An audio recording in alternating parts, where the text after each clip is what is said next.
저놈 하는 짓 좀 보시오. 제 입에 풀칠도 못하는 주제에 핏덩이를 주워다 키운다지 뭡니까? 동네 사람들에게 손가락질 받으며 젖동량으로 핏덩이를 키워낸 천한거지 수행자. 다들 그를 제정신이 아니라며 비웃었지요. 하지만 20년 뒤 이 남자는 만조백관이 지켜보는 가운데 조선의 국왕에게 큰 절을 받게 됩니다. 아버지, 약속한 대로 비단옷을 입혀드렸습니다. 천하를 호영하는 붉은 골룡포의 임금님이 늙은 거지의 무릎 아래 엎드려 오열한 사연. 피 한 방울 섞이지 않은 남남이지만 친아비보다 진한 사랑으로 기적을 만든 두 사람의 비밀은 무엇이었을까요? 이야기 시작 전 구독과 좋아요는 구름야담에 큰 힘이 됩니다. 그럼 감동적인 옛 이야기 지금 바로 시작합니다.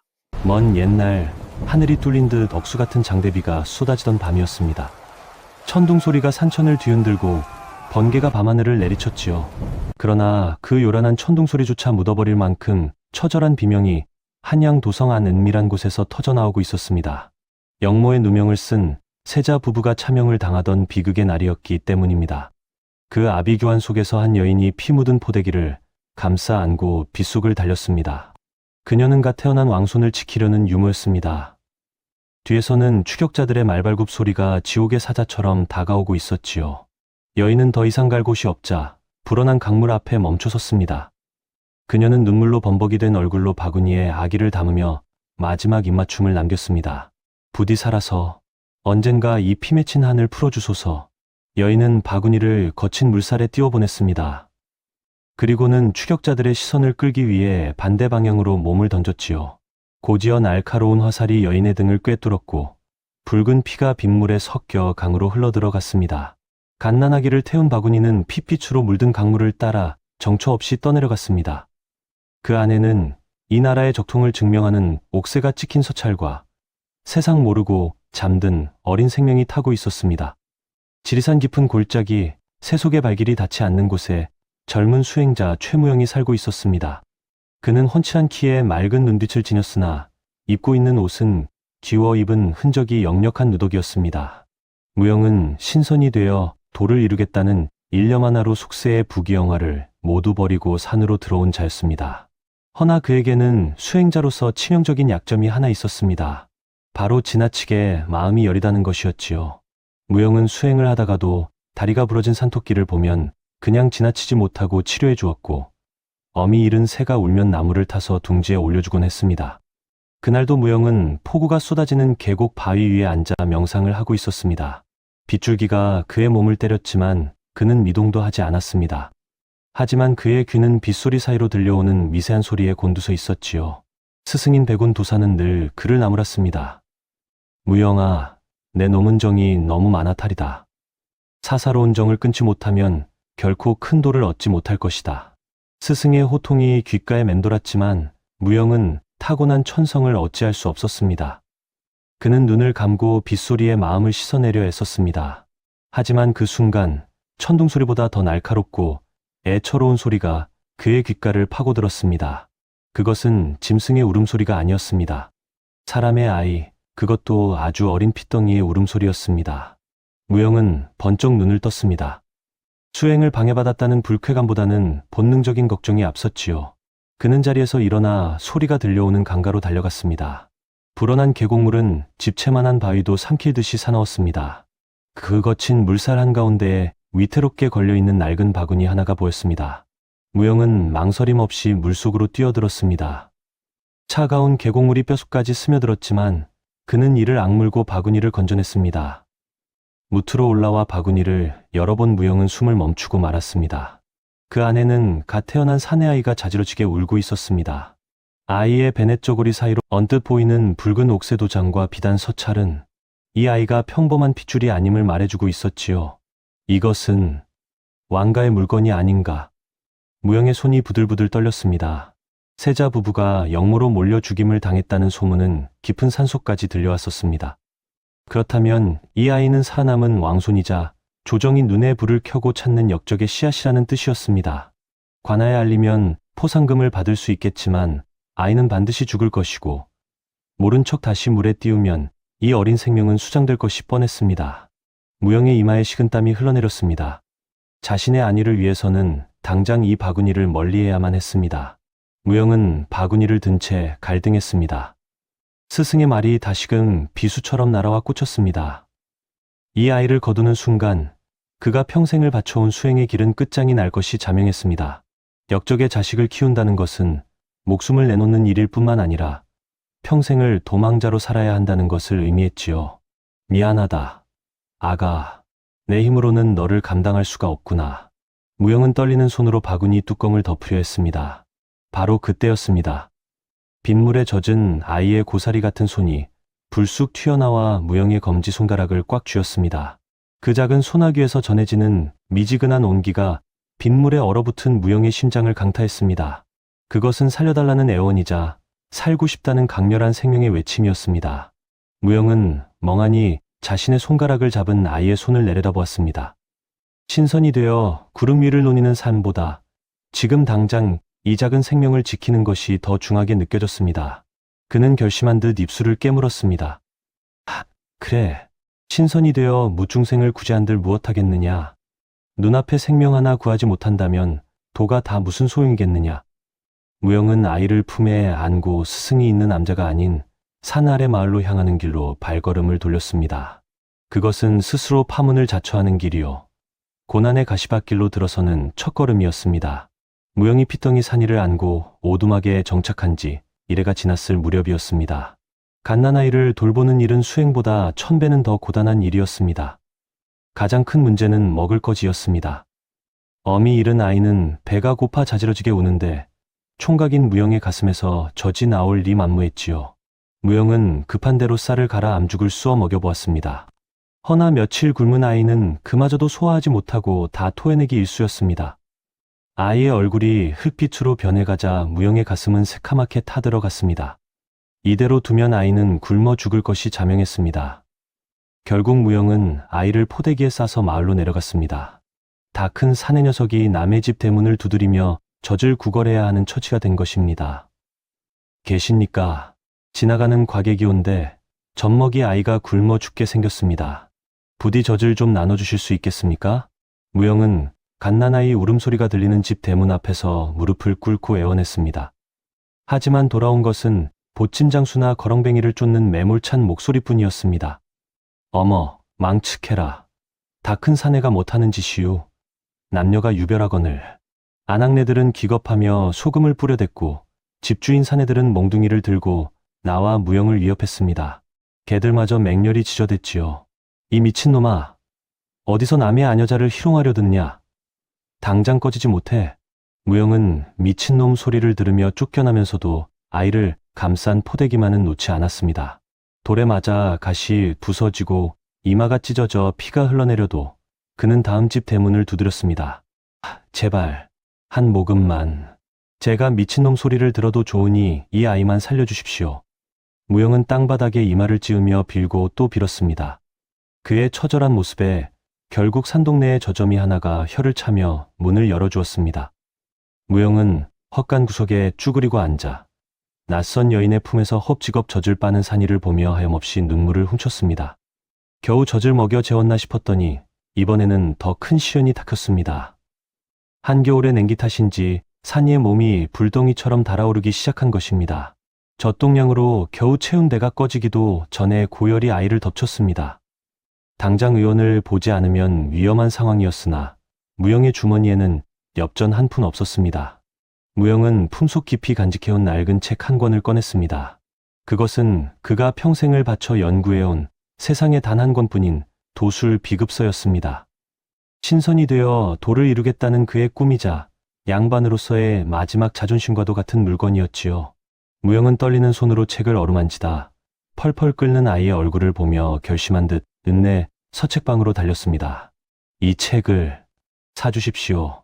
귀한 비급입니다. 이런 낡은 잡서를 어디다 쓴단 말이오? 헐값이라도 받으려면 두고 가시오. 서책방 주인은 무영의 간절함을 이용해 터무니없는 헐값을 불렀습니다. 예전 같으면 호통을 쳤을 무영이었지만 그는 군말 없이 돈을 받아 주었습니다.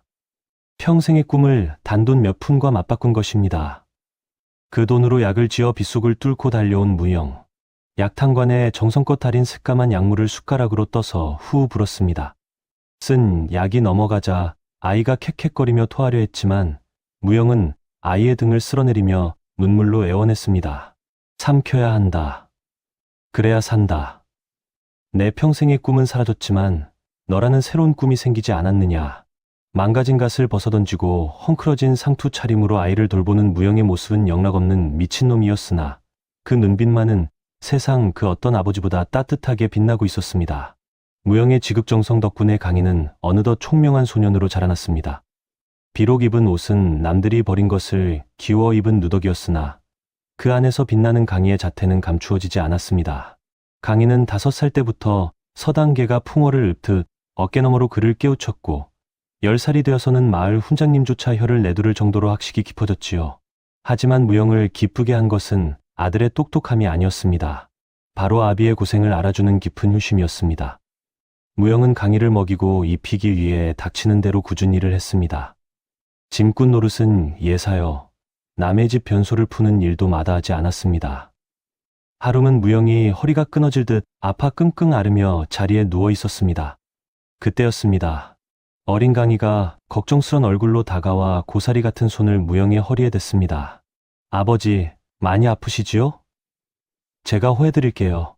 강희가 무영의 환부에 손을 대고 지그시 누르자 놀라운 일이 벌어졌습니다. 마치 따뜻한 기운이 몸속으로 스며드는 듯하더니 끊어질 듯하던 통증이 씻은 듯이 사라진 것입니다. 무영은 놀란 눈으로 아들을 바라보았습니다.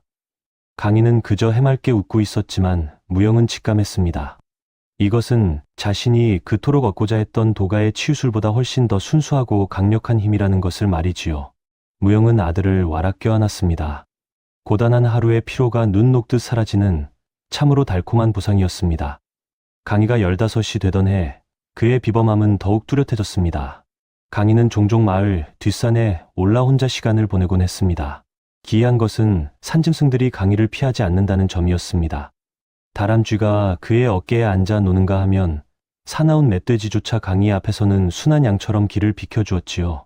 어느 늦은 가을날 강희 나무를 하러 갔다가 해가 지도록 돌아오지 않았습니다. 걱정이 된 무영은 횃불을 들고 산을 헤맸습니다. 강아, 어디 있느냐? 한참을 헤매던 무영의 눈앞에 믿기 힘든 광경이 펼쳐졌습니다.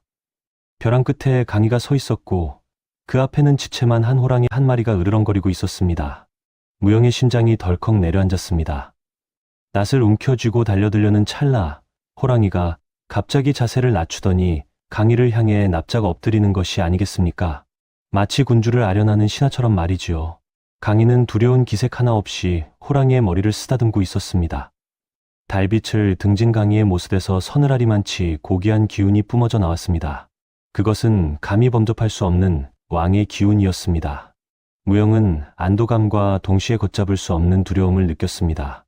이 아이는 결코 이 좁은 산골짜기에 머물 그릇이 아니라는 사실이 뼈저리게 다가왔기 때문입니다. 이듬해 봄 마을 장터는 사람들로 북적였습니다. 무영과 강도 집신을 팔기 위해 장터 한 구석에 자리를 잡았습니다. 비록 남루한 옷차림이었으나 훤칠한 키와 수려한 용모를 지닌 강에게 사람들의 시선이 쏠렸습니다. 안악들은 강을 보며 수군거렸고 이는 곧 권세가인 조 대감의 아들 조연의 심기를 건드리고 말았습니다. 비단옷을 입은 조연은 하인들을 이끌고 강의 앞을 가로막았습니다. 네, 놈 눈빛이 심히 거슬리는구나. 천한 거렁뱅이 주제에 어찌 그리 고개를 빳빳이 들고 있느냐? 조연은 다짜고짜 강이 팔던 집신을 발로 지시겼습니다. 강의 눈썹이 꿈틀했습니다. 그가 주먹을 쥐고 일어서려던 찰나 어디선가 무영이 득달같이 달려와 조연의 앞에 무릎을 꿇었습니다. 아이고, 도련님, 죽을 죄를 지었습니다. 이 녀석이 산속에서만 자라 세상 물정을 모릅니다. 부디 너그러이 용서해 주십시오. 무영은 바닥에 머리를 찌으며 빌고 또 빌었습니다. 흙투성이가 된 아버지를 보는 강의 눈동자가 심하게 흔들렸습니다. 강은 자신이 모욕당하는 것보다 아버지가 자신 때문에 저리 비굴해지는 것을 참을 수가 없었습니다. 조연은 낄낄거리며 무영의 어깨를 집신으로 툭툭 치고는 사라졌습니다. 바닥에 엎드린 무영의 등 위로 강의 싸늘한 시선이 아니 뜨거운 눈물이 떨어졌습니다. 그것은 부자 사이에 생긴 첫 번째 마음의 균열이었습니다. 장터 사건 이후 가난은 강에게 끔찍한 형벌처럼 느껴졌습니다. 아버지가 구칠거리지 않고 살게 하려면 돈과 힘이 필요했습니다. 어느 날 읍내의 큰 부자댁에서 귀한 청자 항아리가 깨져 난리가 났다는 소문이 돌았습니다. 강은 무영 몰래 그 집을 찾아갔습니다. 제가 고쳐보겠습니다. 사람들의 비웃음 속에 강이 깨진 조각들에 손을 올렸습니다. 집중하는 그의 이마에 땀방울이 맺혔고 손끝에서 희미한 빛이 흘러나왔습니다. 잠시 후 산산조각 났던 항아리는 금간 자국 하나 없이 완벽하게 복원되었습니다. 부자댁 주인은 입을 다물지 못하며 강에게 두둑한 돈주머니를 쥐어주었습니다. 의기양양하게 집으로 돌아온 강을 기다리고 있는 것은 무영의 싸늘한 표정이었습니다. 강이 돈주머니를 내밀자 무영은 그것을 화롯불에 던져버렸습니다. 누가 너더러 그런 재주를 부리라 했느냐? 능력을 함부로 드러내면 천벌을 받는다고 내가 누누이 이르지 않았더냐? 무영은 회초리를 들었습니다. 종아리가 터지도록 매질을 당하면서도 강은 입술을 깨물고 신음소리 한 번 내지 않았습니다. 강은 억울했습니다. 타고난 능력을 써서 아버지를 호강시켜 드리려는 것이 어찌 천벌받을 짓이란 말입니까? 무영이 매를 드는 진짜 이유가 혹여나 소문이 퍼져 강이 왕손님이 발각될까 두려워서라는 사실을 강은 꿈에도 알지 못했습니다. 매질이 있었던 날로부터 며칠이 지난 밤이었습니다. 무영은 장에서 귀한 고등어 한 손을 사와 숯불에 구웠습니다. 강의 생일이었기 때문입니다. 고소한 냄새가 오두막을 가득 채웠고 어색했던 부자 사이의 공기도 조금은 부드러워졌습니다. 무영은 잘 구워진 생선살을 발라 강의 밥그릇에 올려주었습니다. 많이 먹거라. 우리 강이 이제 다 컸구나. 강은 묵묵히 밥을 먹다 말고 아버지의 얼굴을 바라보았습니다. 깊게 패인 주름살과 거칠어진 손마디가 호롱불 아래서 더욱 선명하게 보였습니다. 강의 마음속에 있던 원망은 눈 녹듯 사라지고 그 자리에 더 큰 결심이 들어찼습니다. 반드시 성공할 것입니다. 그래서 아버지께 비단 옷을 입혀드리고 세상 누구보다 편안하게 모실 것입니다. 밤바람이 대나무 숲을 스치며 사각거리는 소리를 냈습니다. 두 사람은 툇마루에 나란히 앉아 밤하늘에 달을 올려다보았습니다. 무영은 강의 어깨에 기대어 잠시 눈을 붙였고 강은 그런 아버지의 어깨를 조심스레 감싸 안았습니다. 세상 모든 것이 평화롭고 이보다 더 행복할 수 없는 순간이었습니다. 하지만 달빛에 비친 강의 눈빛은 너무나도 결연하여 다가올 폭풍을 예고하는 듯했습니다. 평화는 오래가지 못했습니다. 강은 마침내 결단을 내렸습니다. 한양으로 올라가 무가 시험을 보겠다고 선언한 것입니다. 그의 무의 실력과 비상한 재주라면 장원급제는 떼놓은 당상이었으니까요. 보찜을 싸는 강의 앞을 무영이 막아섰습니다. 안 된다. 절대 안 된다. 이 아비 곁에서 평생 농사나 짓고 살 거라. 언제까지 숨어 살아야 합니까? 저도 남들처럼 떳떳하게, 아니 보란 듯이 성공해서 아버지를 모시고 싶단 말입니다. 강이 처음으로 무영에게 소리를 질렀습니다. 억눌려왔던 감정이 댐 터지듯 터져나왔습니다. 내가 한양에 가면 죽는다. 내 놈 명줄이 파리 목숨보다 못하게 될 것이야. 죽어도 좋습니다. 평생을 죄인처럼, 거지처럼 사느니 차라리 죽을 힘을 다해 부딪혀 볼 것입니다. 강은 무영을 뿌리치고 살인문을 박차고 나갔습니다. 무영이 맨발로 뒤따라 나오며 강의 바짓가랑이를 잡았습니다. 가지 마라, 강아. 제발 이 아비 말을 들어다오. 무영의 처절한 외침이 산골짜기에 메아리 쳤지만 강은 눈물을 머금고 아버지를 외면했습니다. 그것이 아버지를 위한 길이라 믿었기 때문입니다. 그러나 강은 몰랐습니다. 자신이 세상 밖으로 나가는 순간 20년 전 묻혔던 피비린내, 나는 역사의 수레바퀴가 다시 구르기 시작한다는 것을. 그리고 그 수레바퀴가 가장 먼저 짚는 게 사람이 바로 자신의 아버지 무영이라는 사실을 말이지요. 강이 떠나고 홀로 남은 오두막에 어둠이 깔렸습니다. 무영은 강이 벗어두고 간 낡은 옷가지를 부여잡고 소리 없이 울고 있었습니다. 그때 거칠게 문이 부서지며 횃불을 든 관군들이 들이닥쳤습니다. 조 대감의 수하들이었습니다. 그들은 기이한 능력을 가진 청년에 대한 소문을 듣고 역적의 잔당을 세출하러 온 것이었지요. 그놈은 어디 있느냐? 신통력을 부린다는 그놈 말이다. 무영은 입을 굳게 다물었습니다. 그러자 몽둥이가 무영의 등과 다리를 무자비하게 내리쳤습니다. 뼈가 부러지는 소리가 났지만 무영은 비명 대신 이를 악물었습니다. 자신이 입을 여는 순간 강이 죽는다는 것을 알기에 그는 기꺼이 고통을 감내했습니다. 한편 산길을 내려가던 강은 가슴이 찢어질 듯한 통증을 느끼고 멈춰섰습니다. 불길한 예감이 등줄기를 타고 흘렀습니다. 강은 짐을 내팽개치고 오두막을 향해 미친 듯이 달리기 시작했습니다. 그가 도착했을 때 본 것은 피투성이가 되어 마당에 내동댕이 쳐진 아버지의 모습이었습니다. 아버지, 강의 눈이 뒤집혔습니다. 이성을 잃은 그의 몸에서 푸른 뇌전 레디엔이 튀어 올랐습니다. 감히 우리 아버지를. 강이 포효하자 맑은 밤하늘이 쩍 갈라지며 벼락이 내리꽂혔습니다. 쾅 하는 굉음과 함께 관군들은 비명도 지르지 못한 채 나가 떨어졌습니다.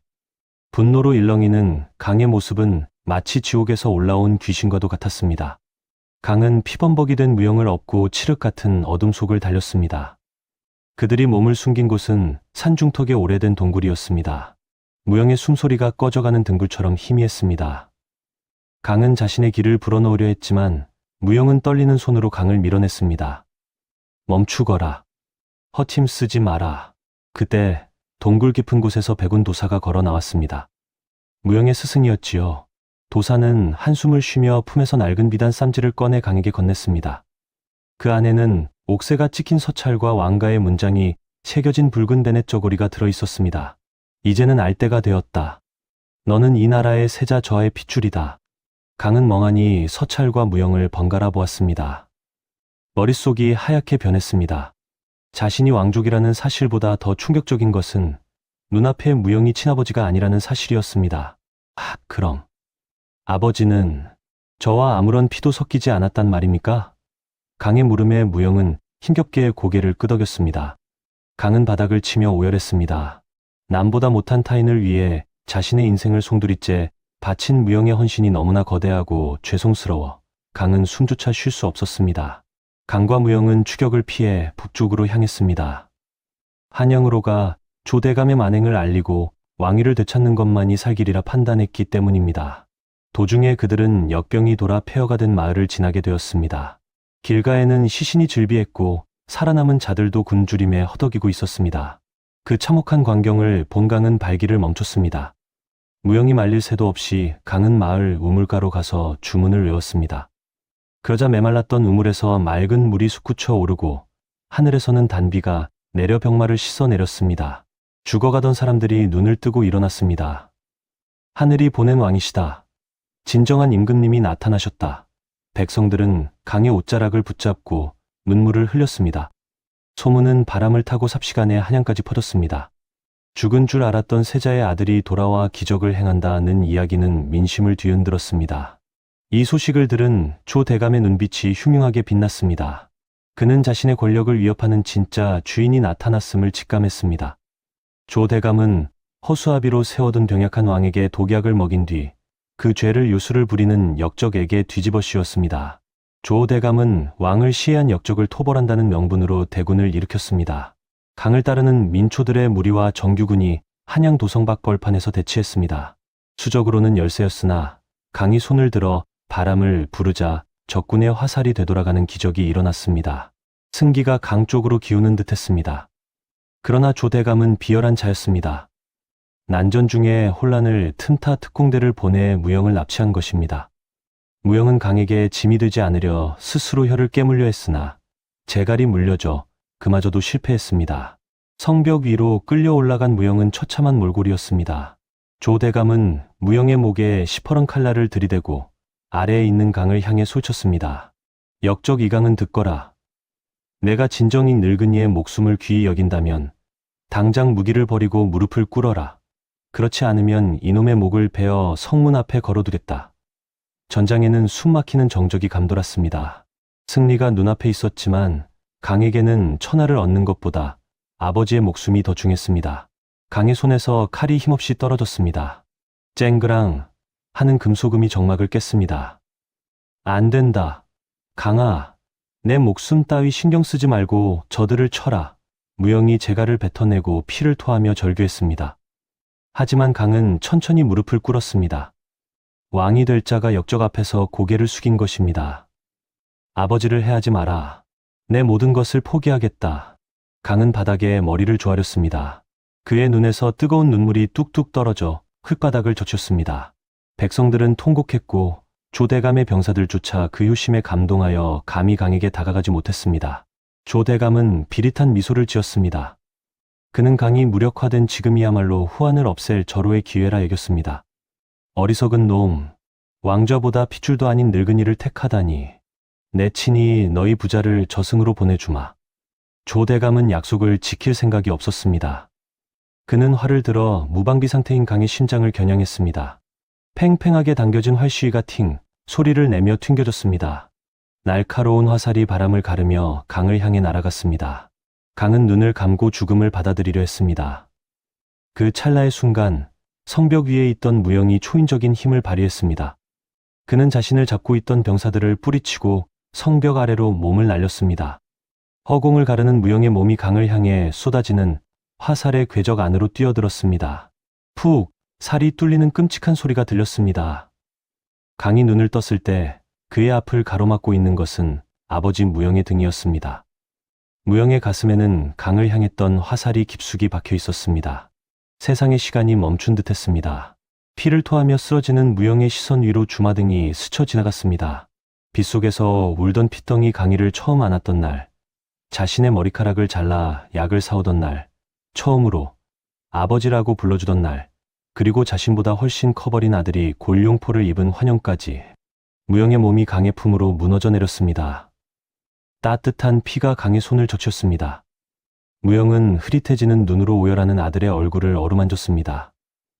울지 마라, 강아. 무영의 입가에 옅은 미소가 번졌습니다.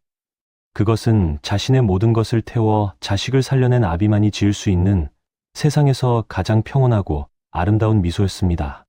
내 아들로 와주어서 고마웠다. 참으로 행복했다.